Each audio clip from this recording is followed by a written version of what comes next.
পদ্মার কোলে শান্ত শহর, পাকশিতে স্বাগতম। পদ্মা নদীর নীল জলের ধারে দাঁড়িয়ে নীরব সৌন্দর্যের নাম পাকশি।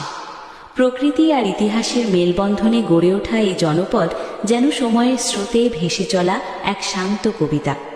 নদীর পাড়ে দাঁড়িয়ে থাকা মানুষগুলো যেন প্রতিদিন নতুন করে জীবন খুঁজে পায়।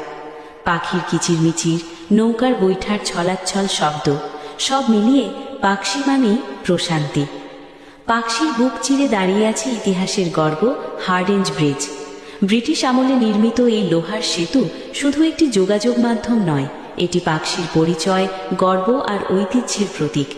সূর্যাস্তের সময় ব্রিজের ওপর দিয়ে ট্রেন চলার দৃশ্য মানুষের মনে জাগায় আবেগ আর বিস্ময়। পাকশি শুধু নদী আর ব্রিজেই সীমাবদ্ধ নয়, এখানে আছে শান্ত জীবনযাত্রা, সহজ সরল মানুষ আর আন্তরিকতা।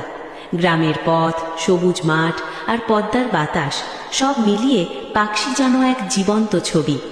দিনের শেষে যখন সূর্য পদ্মার জলে ডুবে যায়, তখন পাকশি আরও একবার প্রমাণ করে নীরবতাও হতে পারে অসাধারণ সুন্দর।